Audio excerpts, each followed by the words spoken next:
Alright, time for some more exploring, I dare say. And it's going to be much easier to navigate this place now that we have the space jump boots. And oh my god, it's your Beetlebug. Ah, yeah, you're going to die for that. No ramming into me, stupid Beetlebug. Okay, so we're about to enter the room where the half pipe lies. The half pipe in question where you would need to use the boost ball to get the... Okay, I've already scanned the zoomer. Yeah, this half pipe here is what you needed to utilise. Basically, the intended means of getting up to the space jump boots normally is to come back here with the boost ball and you charge your way up there using the speed of the boost, and then you just go across this chunk of wood, whatever the hell it is, and you would just sort of navigate your way back to where the space jump boots were. Let me go ahead and scan the zoomer. Actually, no, that's the gamer. I think it is. Yeah, gamer. Yeah, it's somewhat difficult to tell the difference. I keep getting mixed up, just because they look very similar to each other. Like, I don't think I didn't show that off well enough. But if you try to shoot a gamer, it extends a whole bunch of spikes, and those spikes are basically like its shield. You can't kill it. I think the only way you're able to get rid of it is if you use like the plasma beam or something like that, but it doesn't really matter. And as you can see, I completely forgot to put the fusion suit on, so this is what the power suit looks like without the barrier suit. Very similar to what it was in Metroid, I suppose, Zero Mission. Anyways, game sort of tells you where stuff can be found. This is telling me to go fight Hive Mecha. That's the first boss once you get down here. First I have this here Chozo Lord to scan, with skin that sort of looks like it's underwater or something like that. I believe one person made the observation that it looked kind of like the skin of a like from Ocarina of Time. So then, main room of the Chozo Ruins, there are 4 upgrades here. You can see one just up the top there. I can actually get out of these 4, I can get 3 of them. The one I can't get lies behind this little chunk of tree trunk. It says it's weakened, but the problem is it's still relatively strong as to completely render my missiles and charge being completely useless, so I need something else that's a little bit stronger, i.e. the super missiles. This missile tank, on the other hand, I can pick up. Normally you're supposed to use the boost ball, as it is a half-pipe structure, but what you can do is, you can, if you rub up against this, and then sort of do this, hang on, am I lining myself up? Okay, line myself up. You're supposed to basically, yeah, do that. It's, I'll try to show that off again. Basically what you want to do is you want to rub up against this wall, and then move forward and then back, and then move, and then like space jump. Basically it gives you an extra amount of height. It's not actually that difficult to work out. You just sort of like try to work it. It's sort of like, how do I put this? It's sort of like creating a V shape when you jump. You sort of move back and then you move forward, and then you like, then on your second jump you move further forward. And we have to do the same thing here in order to get up onto this, and then we do this, and then what we do is we go across here. L-lock spring jumps are your friend. And then we do the same thing here and fail. Okay, this might take a little bit of a while. That one's a little bit trickier to get, but the normal way you're supposed to get it is by using this grapple beam point up here. But of course I don't really need to, like, the grapple beam is probably one of the easiest items in the game to skip. You only really need it for 1 or 2 things, and obviously since it is 100% playthrough I'm going to be getting it anyway. You know, it'll be very seldom used in the game once I actually do get it, because I'm going to be going through a lot of the game before getting to the area where you get the grapple beam. So let's hopefully get the L-lock spring jump correct here. Okay, got that. Yeah, you're not meant to be getting these missile tanks at this point in the game. You're meant to go and beat Hive Mecha and get the missile tank from there, because that actually counts as the actual missile launcher. Like, it'll have the cutscene and stuff like that. And there's an energy tank up there which you can get by going over here and then sort of doing a complex... It's a very complex jump here. involving the height gaining thing, which I neglected to mention earlier, it's referred to as a ghetto jump. It's a very nice little thing to have, and it's a bit of a tricky. This is definitely tricky, but it is doable. Like, the problem is this chunk of rock right here. It's being a bit of a douche face. Okay, but yeah, it is doable. I think I might have to... Is it possible to get it from here? No, I usually get it from here anyway. I think I just sort of like gotta... Oh, hang on. Hang on. This rock's sort of like getting in my way. Yep, there we go. So yeah, get that energy tank, and this door here is completely unopenable. Yeah, I'm not too sure if that's the case in every single version of the game. For some reason, I remember the North American release. That door is not blocked off by any means, so I'm not too sure about that. Let me go ahead and scan these things. These are like natural landmines. I like these things, but at the same time, blowing them up is actually relatively easy if you set them up beforehand. And they usually drop a shitload of stuff, but I didn't really have a whole bunch of stuff that needed to be filled up, since I'm maxed out on both energy, well, I was, and missiles. So, another Chozo lore over here, more Beetlebugs over there. I'm just going to completely ignore them.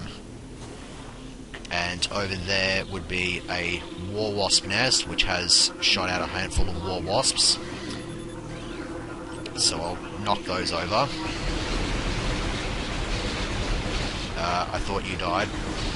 Over there is another save station. I'm not going to use that because this is the point where I would rather save after I know I've got the segment all sorted out and everything, because if I save at this point, then I'm going to be in a lot of trouble.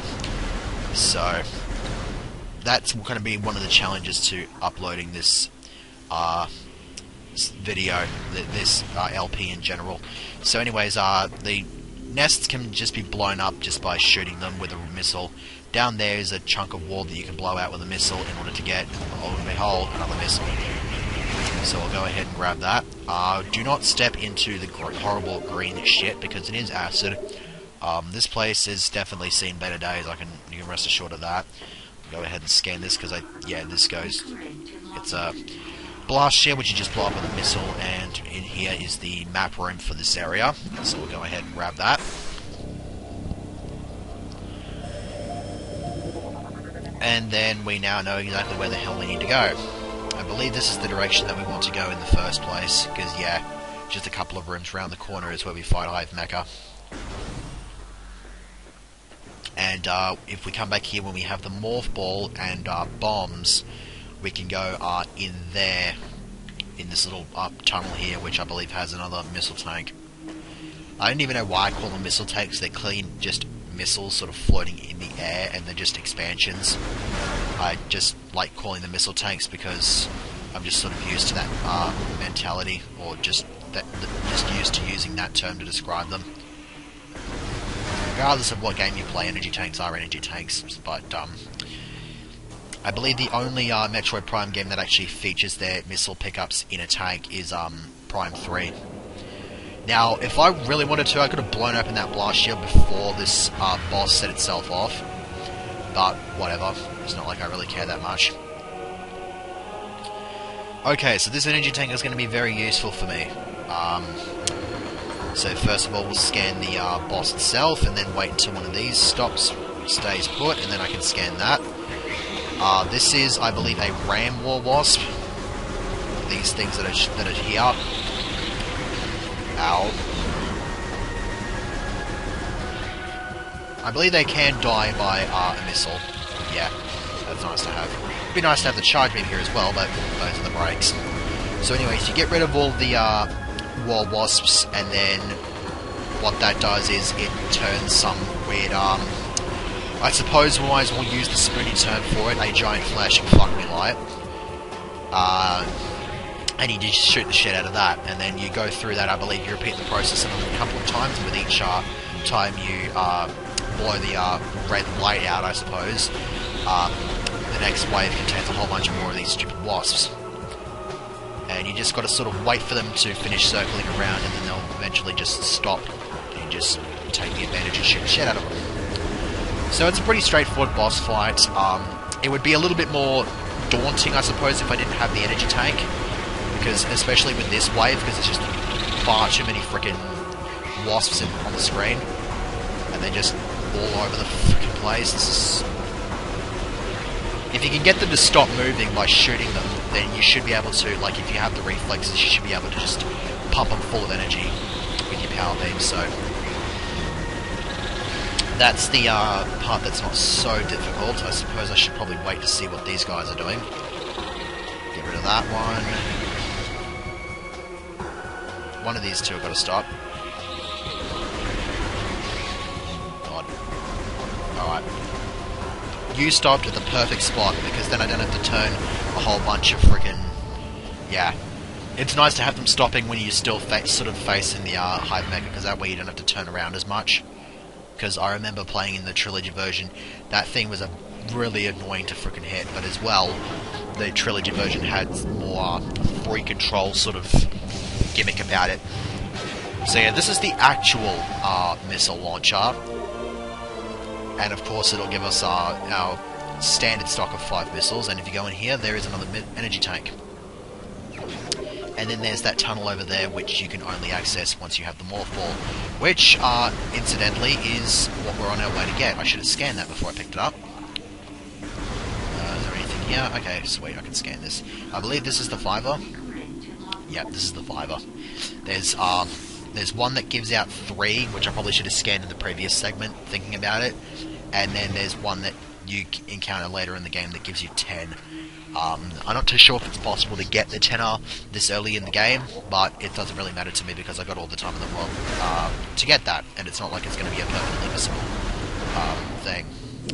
Now, I'm pretty sure I scanned that red energy. That's a large energy, which gives me 20 units. There's the small, there's a small, which is a 10, the large, which is a 20, and then there's the ultra energy, which is exactly 1 tank, or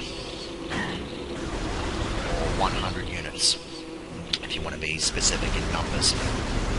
Yeah. So that's the purpose of those scabs. You just shoot them all up, and they give you a whole bunch of stuff. And there's another missile tank over there, which I cannot get because I do not have the Morph Ball or the bombs. I will definitely be getting the Morph Ball in this segment. I might not have enough time to get the bombs, though. I'll probably have to save that for the next segment. Have to keep a close eye on the preview window and move the mouse ever so slightly so that it doesn't go into standby mode. Ow. Yeah, if you run into them, they will do a considerable amount of damage to you, so it's not a good idea. Yeah, look at that. It's terrible. And there's a whole bunch of them on this wall over here, so I'll get rid of those, actually, so hopefully get some energy out of them. Oh, because they're cheap. Oh, not like it matters, I've got a bit of an energy buffer. I should really only have the 1 energy tank at this point, but of course, sequence breaking. You gotta love it. I'm gonna completely ignore the Beetlebugs. They are totally Beetlebugs. Get rid of that stupid bee. I'm not even sure what I'm doing up here, because I'm meant to be going down here. Because normally you're supposed to go get that missile launcher, and then you're supposed to come back here once you have the missiles and get the Morph Ball. I could have easily got the Morph Ball first up, if I really wanted to. Like, if you're playing a 23% game, or just a low percent run in general, you actually have no real reason at all to fight Hive Mecha. You can completely skip it.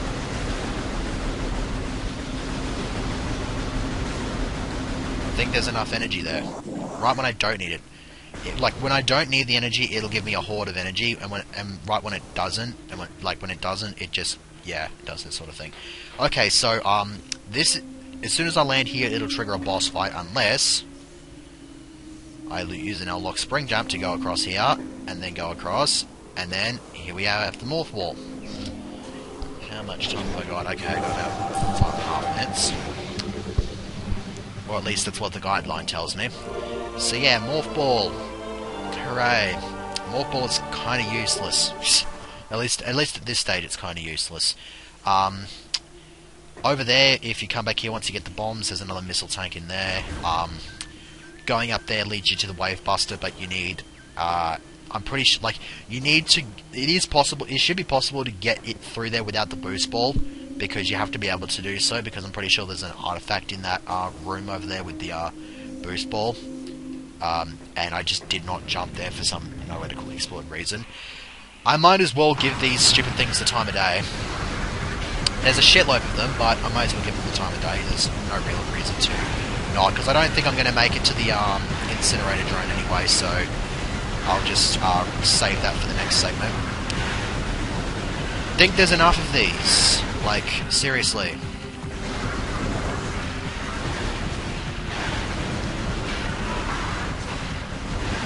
Every time you kill one, another one just pops out of the ground to replace it. That's annoying. I think these are the last 3 though. And then once we kill that one, the big one sort of shows up and is all ugly and shit and has a very clear weak spot on the back of it. Otherwise, it looks like a malformed Heracross. Scan this, just because I can. Right. Now the trick with this is you gotta wait for it to do this, and then you just do that. You basically have to dash around it before it gores you. And nothing, and everything bounces off the front of this. Have I scanned this yet? Actually, yeah. I think I would like to scan this. Even though one does appear in place of that horde of beetles just outside the door that I went in earlier, it would be best to just get this out of the way before I forget. And, okay, that did not work out. Ow. That did not work out either. Okay, got him.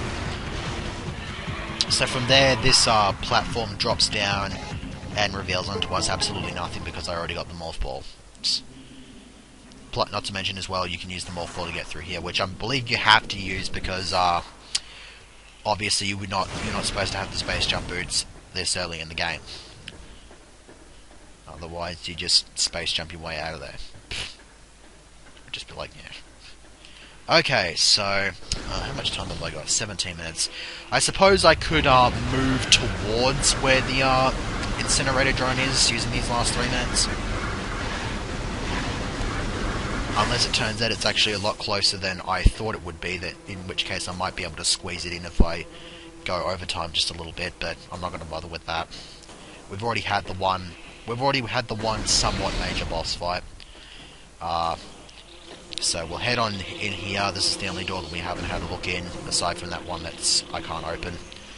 And of course we have more frickin' scarabs. And of course they're all in the place. Shame I don't have the charge beam, because one awesome thing about the charge beam in the Prime games is if you actually, like, if you have the charge beam and you start charging a blast up, any of these pickups that are in your vicinity, they get drawn to you like a magnet. It's kind of awesome. Especially when you get a whole bunch of pickups like that on the screen, you can just use the charge beam and attract them all to you. So there's another Chozo lore up there. Up there is a magnetic rail system. You need the spider ball in order to access it, so we'll have to come back with the spider ball if we want to get access to that missile tank over there. That room over there is completely useless, at least at this point, because I need the grapple beam. Otherwise I'm going to end up falling into lava. I should have scanned those things, but I think there's a whole bunch in one of the upcoming rooms. Not this room though, this is the Arboretum, which has Reaper Vines, so at least it's something we can pick up. Now, you're supposed to go back here once you've picked up, I think, the bombs, in order to fight the major boss of this area. I think each area has a major boss. I don't believe Magmore Caverns does, though. So, I've got about a minute left, but, like, if I go over there, like, that's where the, save station is, so I think what I'm going to do is I'm going to pull the segment up here. Oh crap. Ow. Okay, let me go ahead and scan a frickin' Shriekbat here, and then I will pull the segment up here. So I will go ahead and save here off screen, and the next time we'll be grabbing the bombs. So see you for that.